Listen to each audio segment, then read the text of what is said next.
تاکہ ہم نیک عمل اکٹھا کر کے تیری بارگاہ میں حاضر ہو۔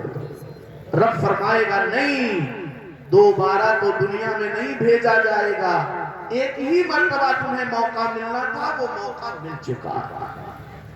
میرے بھائیوں، اس وقت کا افسوس آپ کو کوئی فائدہ نہیں دے گا۔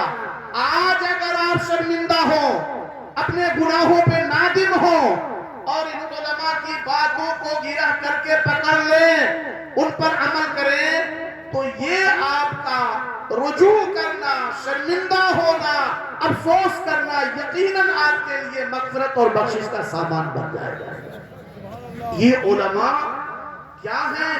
ان کے پاس جو علم ہے اس کی کیا اہمیت ہے؟ ایک بہت عظیم باتیں ہیں اور احادیث طیبہ کی روشنی میں بہت بڑا باب ہے جس کو اتنی آسانی سے بیان تو نہیں کیا جا سکتا، مگر میں آپ کو صحابی رسول حضرت ابو ہریرہ رضی اللہ تعالیٰ عنہ کی ایک بات بتاتا ہوں۔ یہ حضرت ابو ہریرہ کون ہیں؟ جنہوں نے لاکھوں حدیثوں کو یاد کیا، غربت کی زندگی گزار رہے تھے۔ مدینہ طیبہ میں مسجد نبوی کے باہر جو چبوترہ تھا، اس چبوترے پر 70 سے زیادہ غریب صحابہ بیٹھے رہتے، جنہیں اصحاب صفہ کہا جاتا تھا۔ ان اصحاب صفہ کے سردار کا نام ابو ہریرہ ہے۔ غربت و افلاس کا یہ عالم تھا کہ وہ صحابہ آس لگائے منبر محراب کے اس چبوترے کے قریب بیٹھے رہتے کہ کوئی مدینے کا سیٹھ آئے اور چند کھجوریں پھینک جائے۔ خیرات و صدقے کی کھجوروں پہ آس لگائے بیٹھے رہتے، کوئی آتا دو چار کھجوریں پھینک جاتا، ایک ایک کھجور پر 10 صحابہ دوڑ پڑتے تھے۔ انہی کھجوروں کو چوس چوس کر وہ اپنی زندگی بسر کر رہے تھے۔ غربت و افلاس کا یہ عالم تھا کہ حضرت ابو ہریرہ رضی اللہ تعالیٰ عنہ آقا کی بارگاہ میں حاضر ہوئے، عرض کیا میرے آقا، یہ جوانی کے جو جذبات ہیں، خواہشات ہیں، یہ کہیں رو میں مجھے بہا نہ لے جائیں، کوئی گناہ نہ کر بیٹھو، نکاح کی طاقت تو ہے نہیں، میں بیوی کا خرچہ تو اٹھا نہیں سکتا، آقا اجازت دے دے میں اپنے کو خسی کر دوں، میں خسی ہو جاؤں۔ مصطفیٰ نے فرمایا نہیں، روزے رکھا کرو، یہ مکسر شہوات ہے، روزہ تمہاری شہوتوں کو توڑ دیتا ہے۔ ایسی کیفیت میں رہنے والے صحابہ بھی جب مسجد نبوی کا مؤذن کہتا حی علی الصلاۃ حی علی الفلاح، تو وہ صحابہ جن کے جسم پر ایک سوت بھی نہیں، ایک کمبل کا ٹکڑا بھی نہیں، وہ زمین پر بیٹھ کر کھسکتے کھسکتے مسجد نبوی میں حاضر ہو جاتے، کھڑے ہو کر نہیں چل سکتے تھے، سطر ان کا کھل جاتا، ان کی جو شرم ہے وہ نظر آ جاتی، وہ بیٹھے بیٹھے کھسکتے اور مصطفیٰ کریم کی ابتدا میں 5 نمازیں ادا کرتے تھے۔ ہم اپنا محاسبہ کریں، 10 جوڑے کپڑے ہیں ہمارے پاس، 20 سیٹ ہمارے پاس سوٹ ہے، مگر ہمارا مؤذن چیخ چیخ کر چلا چلا کر اس کی آواز رودھیا جاتی ہے اور ہم اپنے کو مسجد کے دروازے تک نہیں لے جا پاتے۔ کہاں ہیں ہم؟ کیسی زندگی ہم گزار رہے ہیں؟ یہی بات یہ علماء سمجھانے کے لیے علم حاصل کرتے ہیں تاکہ آپ کو بتائیں کہ نبی کے دیوانوں کی زندگی کیسی تھی اور آپ کی زندگی کیسی گزر رہی ہے۔ وہی حضرت ابو ہریرہ ہیں، مسجد نبوی کے بازار میں آئے، دیکھا لوگ اپنے کاروبار اور بزنس میں لگے ہیں، فرمایا لوگو کتنے عاجز ہو، کتنے غافل ہو، کتنے بے کس و بے بس ہو، تمہیں سمجھ نہیں؟ لوگ اکٹھا ہوئے، کہا ابو ہریرہ بات کیا ہے؟ کہا جاؤ رسول کی مسجد میں وراثت بٹ رہی ہے، وراثت نبوی کا بٹوارہ ہو رہا ہے، تم بھی کچھ حاصل کر لو۔ لوگوں نے دوڑ لگا دی، مسجد نبوی میں پہنچے، دیکھا کچھ نہیں بٹ رہا ہے، واپس آئے، حضرت ابو ہریرہ وہی موجود نے پوچھا ہے ابو ہریرہ وہاں تو کچھ بھی نہیں بٹ رہا ہے؟ کہا کچھ نہیں بٹ رہا ہے؟ کہا نہیں۔ کہا کسی کو نہیں دیکھا؟ کہا دیکھا، کچھ لوگ نمازیں پڑھ رہے تھے، کچھ تلاوت قرآن کر رہے تھے، کچھ اوراد و وظائف کر رہے تھے، کبھی کسی کو دیکھا؟ کہا قومن یتذاکرون حلال والحرام، کچھ ایسے لوگوں کو بھی دیکھا جو حلال اور حرام کے مسئلے پڑھ اور پڑھا رہے تھے، سیکھ اور سکھا رہے تھے، شریعت کی باتیں سیکھ رہے تھے۔ حضرت ابو ہریرہ فرماتے ہیں ویحکم فذاک میراث رسول اللہ، ارے تجھے سمجھ نہیں، وہی تو نبی کی وراثت ہے، وہی تو نبی کی میراث ہے، اسی کو حاصل کرنے کی تو میں تمہیں رغبت دلا رہا ہوں۔ یہ علماء جو نعمتیں مدرسوں سے حاصل کرتے ہیں، یہ نبی کی وراثت حاصل کرتے ہیں، اسی لیے انہیں ورثۃ الانبیاء کہا جاتا ہے۔ حضرت عبداللہ ابن عباس فرماتے ہیں نبی کا ارشاد ہے اذا مررتم بریاض الجنہ فرتعوا، اے لوگوں جب جنت کے باغوں کے پاس سے گزرو تو کچھ کھا لیا کرو، کچھ پھل حاصل کر لیا کرو۔ صحابہ نے کہا وما ہی ریاض الجنہ، اے میرے آقا جنت کی کیاریاں اور جنت کے باغات کیا ہیں؟ آقا نے فرمایا ہے مجالس العلماء، یہ علماء کی مجلسیں جنت کے باغات ہیں۔ جب علماء کے پاس سے گزرو تو کچھ مسئلے پوچھ لیا کرو، کچھ حدیثیں پڑھ لیا کرو، کچھ دین حاصل کر لیا کرو۔ میں آپ کو بتاؤں مسجد نبوی میں رسول کے محراب و منبر اور حجرہ عائشہ کے درمیان کی جو زمین ہے وہ بھی ریاض الجنہ ہے، اور مجلسوں کے جو علماء ہیں رسالت منازل اہل سنت خطیب اہل سنت حضرت علامہ مفتی مسیح الدین صاحب ملا، نعرہ تکبیر، نعرہ رسالت۔ میرے بھائیوں، یہ علماء کی جو مجلسیں ہیں یہ بھی ریاض الجنہ ہے، اور وہ جو رسول پاک کے محراب و منبر اور حجرہ عائشہ کے درمیان کی جو زمین ہے، جو حصہ ہے، وہ بھی ریاض الجنہ ہے۔ آپ ہر سال حج کرنے جائیں نفلی، ہر سال عمرہ کرنے جائیں، لاکھوں لاکھوں روپے خرچ کریں، ریاض الجنہ کی زیارت کریں، نفلیں پڑھیں، اور وہی رقم اگر آپ مدارس اسلامیہ پہ خرچ کر کے ان علماء کو تیار کر دیں تو یہ بھی ریاض الجنہ کو حاصل کرنے کی ایک بہترین صورت ہوگی کہ آپ مجلس علماء کو منعقد ہونے کا موقع عطا کر رہے ہیں، علماء کو تیار کر رہے ہیں۔ یہ علماء جو آج آپ کے درمیان تیار ہو رہے ہیں، یہ دراصل نبی پاک صلی اللہ تعالیٰ علیہ وسلم کی وراثت ہے جو آپ تک پہنچانے کی کوشش کر رہے ہیں۔ آپ ان کے قریب آئیے، ان سے محبت کیجئے، علم قرآن، علم حدیث جسے یہ سیکھتے اور سکھاتے ہیں اس کا مقام اور مرتبہ بہت ہی اعلیٰ اور بلند و بالا ہے۔ میں آپ کو بتاؤں ایک بہت بڑے محدث گزرے ہیں حضرت یزید بن ہارون رضی اللہ تعالیٰ عنہ، جن کا نام بڑے بڑے علماء محدثین نے اپنی کتابوں میں ذکر فرمایا ہے۔ حضرت یزید بن ہارون رحمت اللہ تعالیٰ علیہ امام احمد بن حنبل کے استاد ہیں۔ آپ پوری زندگی احادیث طیبہ پڑھتے اور پڑھاتے رہے، تشنگان علوم نبوت دور دور سے آتے اور حدیث مصطفیٰ کا جام پی کر جاتے۔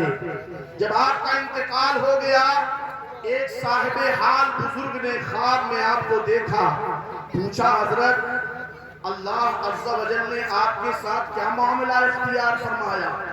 ما فعل اللہ بکا، رب کا کیا معاملہ آپ کے ساتھ ہوا؟ حضرت یزید بن ہارون فرماتے ہیں لوگوں تم تو مجھے دفن کر کے چلے گئے، نکیرین کی آمد ہوئی، فرشتے قبر میں آئے، انہوں نے مجھ سے سوال کیا من ربوں کا، تیرا رب کون ہے؟ ما دینوں کا، تیرا دین کیا ہے؟ ما کنت تقول فی شان ھذا الرجل، رسول پاک کے بارے میں تو کیا کہتا تھا؟ میں چپ رہا۔ فرشتوں نے دوبارہ سوال کیا، میں خاموش رہا۔ انہوں نے تیسری بار سوال کیا، میں چپ رہا۔ فرمایا ایسا کیوں؟ آپ فرماتے ہیں جب تیسری بار انہوں نے مجھ سے یہی سوالات دہرائے، میں نے اپنی سفید داڑھی پر ہاتھوں کو پھیرا اور مسکراتے ہوئے میں بولا اے فرشتگان خدا، مجھے حیرانی ہو رہی ہے، پوری زندگی میں دنیا والوں کو یہی بتاتا رہا کہ تمہارا رب کون ہے، تمہارا دین کیا ہے، رسول کی شان کیا ہے۔ آج مجھے سے یہ سوال ہو رہا ہے کہ تمہارا رب کون ہے، تمہارا دین کیا ہے، رسول کے بارے میں تو کیا کہتا تھا، یہی حیرانی ہو رہی ہے۔ فرشتگان خدا نے کہا، اے یزید بن ہارون، صدقتا یا عبداللہ، اے اللہ کے بندے تیری بات سچی ہے، رب کا حکم آ رہا ہے، جنت کی کھڑکی تمہارے لیے کھولی جا رہی ہے، جنت کی بہاریں تمہارے لیے رکھی جا رہی ہے، اللہ عز و جل نے تمہیں بخشش عطا فرما دی ہے، اور جنت کی بہاروں میں لے جانے اور جنت کی بہاروں کو تمہاری قبر میں پہنچانے کا حکم آ رہا ہے۔ میرے بھائیوں، حدیث مصطفیٰ صلی اللہ علیہ وسلم کی خدمت کرنے والے یہ علماء ہیں۔ امام ابو داؤد رضی اللہ تعالی عنہ، جن کی حدیث ہے سنن ابی داؤد، بہت بڑا مقام ہے آپ کا۔ حضرت امام ابو داؤد کے بارے میں علماء یہ فرماتے ہیں کہ لُیِّنَ الْحَدِیثُ لِدَاؤد کما لُیِّنَ الْحَدِیدُ لِدَاؤد علیہ السلام۔ حضرت امام ابو داؤد کے لیے حدیث کو ایسے ہی آسان فرما دیا گیا جیسے پیغمبر حضرت داؤد علیہ السلام کے لیے لوہے کو نرم کر دیا گیا۔ یہ مقام ہے حضرت امام ابو داؤد کا۔ حدیث سنن ابن داؤد صحاح ستہ کی مشہور کتاب ہے۔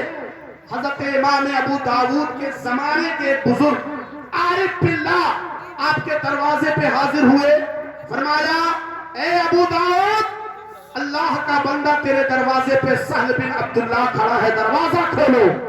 آپ دروازہ کھولتے ہیں، دیکھتے ہیں کہ وقت کا اتنا بڑا اللہ کا معزز بندہ، برگزیدہ بندہ عارف باللہ میرے دروازے پہ آیا ہے۔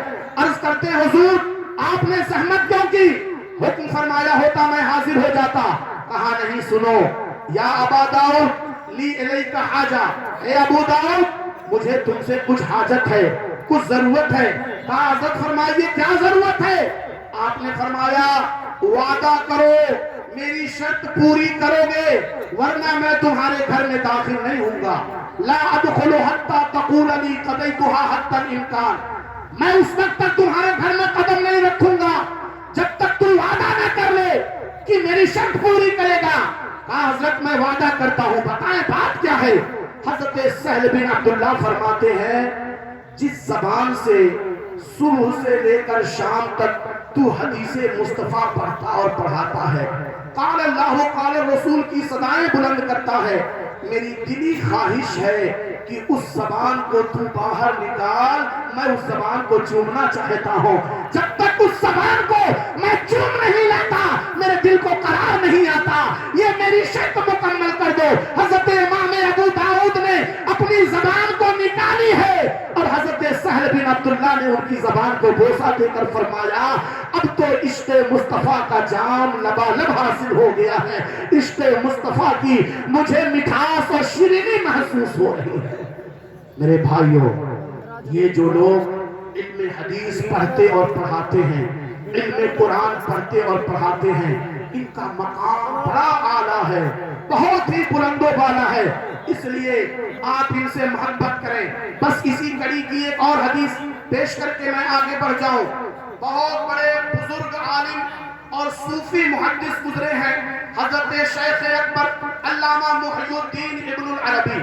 حضرت محی الدین ابن العربی فرماتے ہیں کہ میں نے حدیث پاک کا ایک ٹکڑا دیکھا، آقا کا فرمان تھا من قال لا الہ الا اللہ 70,000 غفر اللہ لہ ولمن قیل لا، جس نے 70,000 مرتبہ کلمہ طیب لا الہ الا اللہ محمد رسول اللہ پڑھ لیا، اللہ عز و جل اس کی بھی مغفرت فرما دے گا اور جس کے لیے پڑھے گا اس کی بھی بخشش فرما دے گا۔ اس کو سیر و اعلام النبلا میں بیان فرمایا گیا ہے۔ علامہ شیخ محی الدین ابن العربی فرماتے ہیں میں نے اس حدیث کو دیکھا تو مگر اس کی سند مجھے کمزور نظر آئی، راویان حدیث میں مجھے ضعف اور کمزوری سمجھ میں آئی۔ میں نے دیکھا کہ حدیث کے راوی بہت ثقہ اور مضبوط نہیں ہیں، مگر پھر سوچا کہ بات اچھی ہے، کلمہ طیب پڑھنا ہے اور ثواب کی بشارت ہے، اس قول کی نسبت بھی مصطفیٰ کی طرف ہے تو پڑھ لینے میں بھلائی ہے۔ اس لیے حضرت شیخ اکبر محی الدین ابن العربی نے 70,000 مرتبہ کلمہ طیب پڑھ کر اس کا ثواب محفوظ کر لیا، اس کا ثواب آپ نے محفوظ کر لیا۔ فرماتے ہیں کچھ ہی دنوں کے بعد ایک مرید کے ہاں دعوت پر جانا ہوا، وہاں دسترخوان پہ جب میں پہنچا تو دیکھا کہ ایک نوجوان پہلے سے موجود تھا جس کے بارے میں پورے علاقے میں یہ شہرت تھا کہ یہ عارف باللہ صاحب حال نوجوان ہے، صاحب کشف و کرامت ہے، رب قدیر ڈھکی چھپی باتیں اس کے دل پہ القا فرما دیا کرتا ہے، اس کے دل پہ ظاہر کر دیا کرتا ہے۔ میں نے بھی سنا تھا۔ بہرحال جب میزبان مرید نے کھانا چن دیا، دسترخوان تیار ہو گیا اور کھانے کی بات کہی، میں نے جیسے ہی ہاتھ آگے بڑھایا کہ لقمہ اٹھاؤں، دیکھا کہ وہ نوجوان چیخ چیخ کر رونے لگا، دہاڑے مار مار کر رونے لگا۔ میں نے کہا مایوکی کا کس چیز نے تجھے رلا دیا، کیوں رو رہا ہے؟ روتا گیا بلکتا گیا۔ تھوڑی دیر کے بعد میں نے جب اس کو بار بار پوچھا اس سے کیوں رو رہے ہو، اس نے کہا حضرت ابھی اللہ عز و جل نے میرے دل پر القا فرمایا ہے اور اس بات کا انکشاف فرمایا ہے کہ میری ماں عذاب قبر میں مبتلا ہے۔ آپ ہی بتائیں جس کی ماں عذاب قبر میں مبتلا ہوگی وہ بھلا کیسے خوش رہ سکتا ہے، اسے کیسے قرار آ سکتا ہے؟ حضرت علامہ محی الدین ابن العربی فرماتے ہیں میں نے دل میں 70,000 مرتبہ پڑھے ہوئے کلمہ طیب کا ثواب اس کی ماں کے لیے ایصال کر دیا، اس کی ماں کے روح کو پہنچا دیا۔ اتنے میں کیا دیکھا، وہ نوجوان مسکرانے لگا، ہنسنے لگا۔ میں نے کہا تیرا تو عجب حال ہے، ابھی رو رہا تھا اور چند ہی لمحوں میں ہنسنے لگا، کیا بات ہے؟ اس نے کہا اللہ کا کوئی صالح بندہ اپنے پڑھے ہوئے کا ثواب میری ماں کے نام ایصال کر چکا ہے، اللہ نے اسے عذاب قبر سے چھٹکارا عطا فرما دیا ہے۔ حضرت علامہ محی الدین ابن العربی فرماتے ہیں فَعَلِمْتُ صِحَةَ الْحَدِيثِ بِقَشْفِهِ وَصِحَةَ قَشْفِهِ بِصِحَةِ الْحَدِيثِ۔ میں نے اس نوجوان کے کشف سے جانا کہ یہ حدیث مصطفیٰ صحت کے مقام پر پہنچی ہوئی ہے، اور حدیث مصطفیٰ سے جانا کہ وہ نوجوان صاحب کشف و کرامت ہے، صاحب حال ہے۔ اس کے کشف سے حدیث کی صحت کا یقین ہو گیا اور حدیث کی صحت سے اس کے کشف کا علم مجھے حاصل ہو گیا۔ اسی لیے اعلیٰ حضرت عظیم البرکت فتاوی رضویہ شریف میں فرماتے ہیں کتنی حدیثیں ایسی ہیں جو اصول حدیث کی کسوٹی پر کمزور اور ضعیف نظر آتی ہیں، مگر صوفیہ کے مراقبے میں صحت کے اعلیٰ مقام پر پہنچی ہوتی ہے، اعلیٰ درجے کی صحت ہوتی ہے۔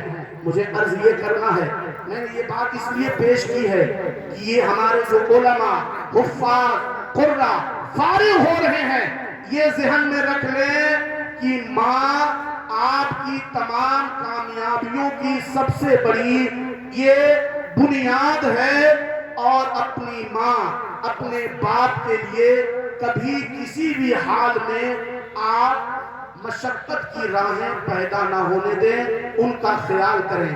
والدین کی بھی قدر آپ کو کرنی ہے، اساتذہ کی بھی قدر آپ کو کرنی ہے، اور یہ تاریخ رہی ہے کہ دنیا میں وہی لوگ کامیاب ہوئے ہیں جن کی ماؤں نے ان کے لیے عظیم دعائیں مانگی۔ آپ اپنی ماؤں کے احسانات کو کبھی بھی فراموش نہ کریں، زندگی کے کسی بھی حصے میں اپنی ماؤں کو نہ بھلائیں۔ آپ علم کا اعلیٰ خزانہ، عظیم خزانہ حاصل کر سکتے ہیں تب جبکہ اساتذہ کی محبت اور عقیدت بھی آپ کے دل میں ہو، اور والدین سے بھی آپ کی محبت اور عقیدت برقرار رہے، باقی رہے، کیونکہ ماں کی عنایتوں اور دعاؤں کے بغیر بیٹے کبھی کامیاب نہیں ہوا کرتے ہیں۔ آخری بات میں عرض کروں، آپ جانتے ہیں خواجہ ہند خواجہ اجمیری علیہ الرحمت والرضوان کو آپ نے لاکھوں لاکھ لوگوں کو مسلمان بنایا، اسلام کی تبلیغ فرمائی، دین اسلام میں داخل فرمایا۔ ایک روز مسکراتے ہوئے والدہ کے پاس آئے، والدہ نے پوچھا بیٹے اتنی خوشی کیوں؟ عرض کرتے ہیں امی جان آج میرے بیان اور میری تبلیغ کی وجہ سے اتنے لاکھ لوگ مسلمان ہوئے ہیں، اتنا کہنا تھا۔ والدہ مسکرانے لگی، فرماتی ہے بیٹا اس میں تیرا کوئی کمال نہیں ہے۔ حضرت خواجہ ہند حضرت خواجہ معین الدین چشتی اجمیری عرض کرتے ہیں امی جان یہ بات میری سمجھ میں نہیں آ رہی ہے کہ اس میں میرا کوئی کمال کیوں نہیں؟ میں نے تقریر کی، تبلیغ کی، بیان کیا، قرآن و حدیث سے انہیں سمجھایا، زندگی بھر میں نے علم حاصل کیا، تو پھر کس کا کمال ہے؟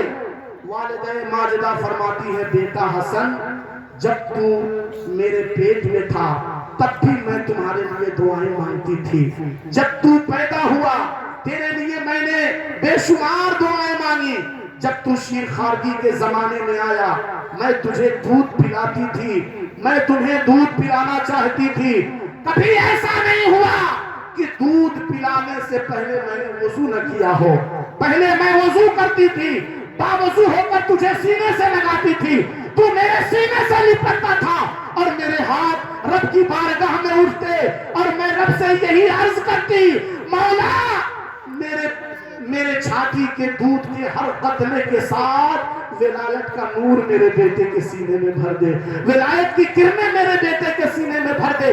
تو میرا دودھ پیتا تھا اور رب کی عنایتوں سے میری دعاؤں سے ولایت کا نور تیرے سینے میں بستا جا رہا تھا۔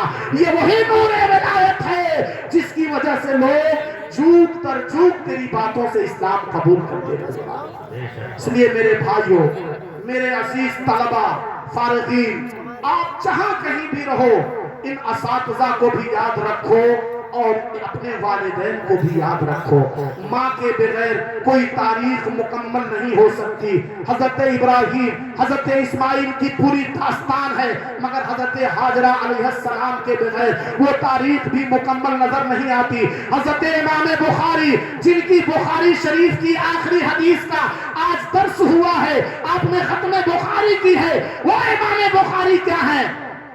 برسوں برس سے ان کی والدہ رب کی بارگاہ میں یہ منت و سماجت کرتی رہی مولا کوئی ایسا بیٹا دے دے، کوئی ایسی اولاد دے دے جو دین کی خدمت کرے، مگر بیٹا پیدا ہوا تو آنکھوں میں نور ہی نہیں تھا، آنکھوں میں بینائی ہی نہیں تھی، آنکھیں بے نور تھی۔ والدہ رونے لگی، رو رو کے رب کے حضور دعائیں مانگی، مولا تو نے بیٹا تو عطا کر دیا ہے مگر آنکھوں کی نور سے وہ محروم ہے، وہ دین کی خدمت کیسے کرے گا؟ رو رو کے رب کی بارگاہ میں فریادیں کرتی رہی اور ان کی دعاؤں کی بدولت رب نے حضرت امام بخاری کو بینائی عطا فرما دی، آنکھوں میں روشنی عطا فرما دی۔ وہ امام بخاری ہیں، اللہ اکبر، فرماتے ہیں 13 سال کی عمر سے لے کر اپنی زندگی کے آخر لمحے تک میں حدیث مصطفیٰ کو جمع کرتا رہا، احادیث طیبہ کو حاصل کرتا رہا، ایک ایک حدیث کو حاصل کرنے کے لیے مہینوں کا سفر کرنا پڑتا، دور دراز کا سفر کرنا پڑتا۔ میری ماں، میری بہن ہر مشقت میں میرے ساتھ رہی، یہاں تک کہ کبھی زمین سے گھاس نوچ کر، درختوں کی پتیاں توڑ کر، چبا چبا کر ہم نے اپنی زندگیاں بچائی ہیں مگر حدیث مصطفیٰ کو حاصل کرنے میں کوئی رکاوٹ نہیں آئی۔ وہی امام بخاری ہیں، زمانے کے معاصرین علماء نے آپ کے خلاف سازشیں کی، آپ کے خلاف پلاننگ کیے مگر جب حضرت امام بخاری کا انتقال ہوا اور قبر انور میں آپ کو رکھا گیا تو مہینوں تک آپ کی قبر سے حدیث مصطفیٰ کی خوشبو بھی کرتی رہی، مشام جاں کو معطر کرتی رہی، اور وہ جو مخالفین تھے وہ بھی حضرت امام بخاری کی قبروں پر آتے اور عرض کرتے اے امام بخاری تمہاری زندگی میں ہم نے تم کو نہیں سمجھا مگر اب سمجھ میں آیا کہ عشق مصطفیٰ کا چاند اور حدیث مصطفیٰ کا نور تمہارے در سے بت رہا تھا۔ اے امام بخاری وہ نور ہمیں بھی عطا فرما دیجیے۔ میرے بھائیوں، یہ حدیث مصطفیٰ، یہ علم دین، یہ علم قرآن جو یہ علماء سیکھ رہے ہیں اور سکھا رہے ہیں، یہ اس لیے ہے تاکہ آپ جہنم کے گڈھے میں گرنے کے بجائے صراط مستقیم پر چلنے کی قوت اپنے اندر پیدا کریں.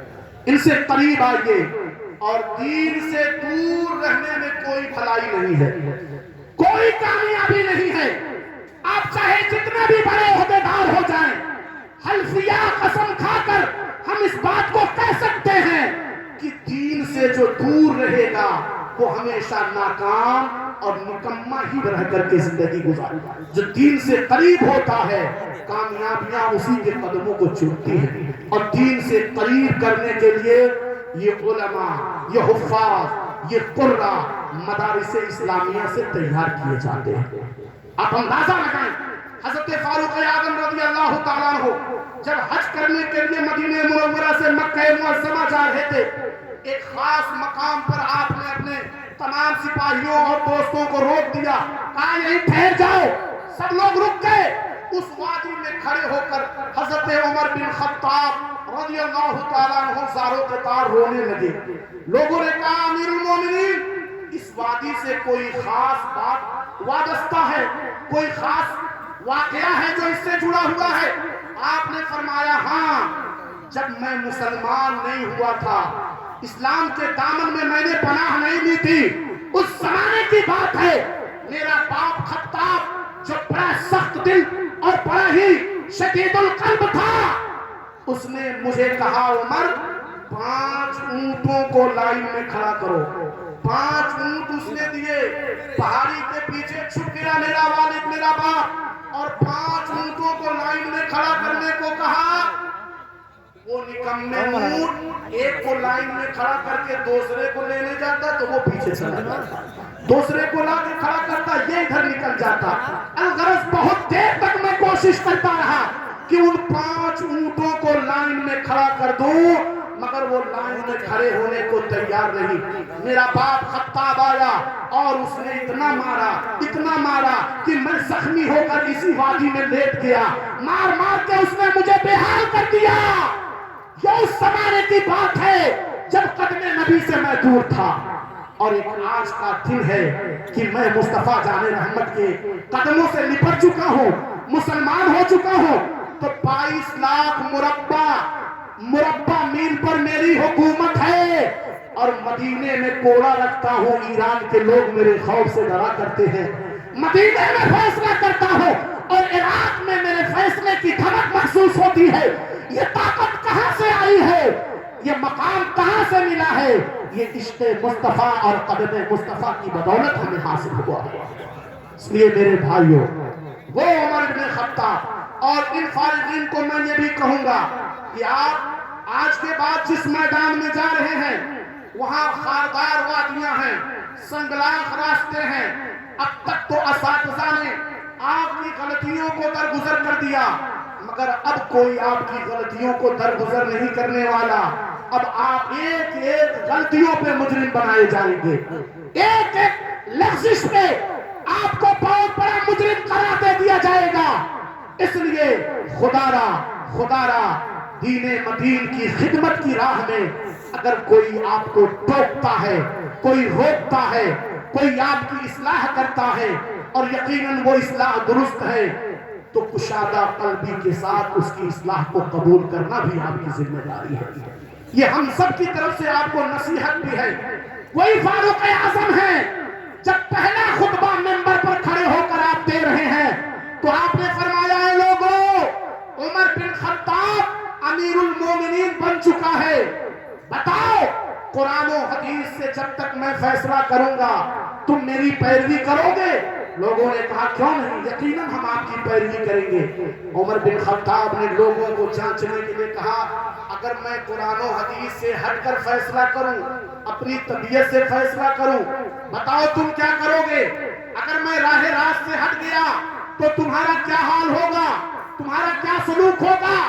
مجمع میں بالکل پیچھے ایک دیہاتی صحابی بیٹھے تھے, کھڑے ہو گئے, تلوار لٹکائے ہوئے تھے. فرمایا اے خطاب کے بیٹے, اگر قرآن اور حدیث کے خلاف تو نے کوئی فیصلہ کیا تو یہ تلوار تجھے سیدھی کرنے کے لیے کافی ہے. حضرت فاروق اعظم ناراض نہیں ہوئے, آپ نے کہا الحمدللہ اللہ کا شکر ہے کہ رب نے ہمارے درمیان ایسے لوگوں کو پیدا کیا ہے جو ہماری اصلاح کرنے کو تیار ہے۔ اس لیے میرے بھائیوں، آپ سے بھی میری گزارش ہے، آپ کے امام، علماء، ائمہ، مفتیان کرام اگر کہیں غلطی کرتے ہیں تو تنقید کرنے کے بجائے، ہوٹلوں پر بیٹھ کر چائے کی چسکی لے کر طنز مارنے کے بجائے آپ ان کی اصلاح کی کوشش کریں، انہیں سدھارنے کی کوشش کریں۔ وہ بشر ہیں، بشری تقاضے کے مطابق ہر ایک سے غلطی ہو سکتی ہے، مگر اس غلطی کو سدھارنا اسی کی ذمہ داری ہے، اس لیے اصلاح اس سے کرنے کو کہیے۔ آپ دوسرے چوراہوں پر بیٹھ کر ان علماء، حفاظ اور قراء کے خلاف سازشیں نہ کیجئے، غیبتیں نہ کیجئے، آپ ان کے خلاف پلاننگ نہ کیجئے، بلکہ کشادہ قلبی کے ساتھ، اس ذوق و شوق کے ساتھ انہیں سمجھائیے تاکہ ان کے اندر جو کمیاں ہیں ان کی اصلاح ہو جائے۔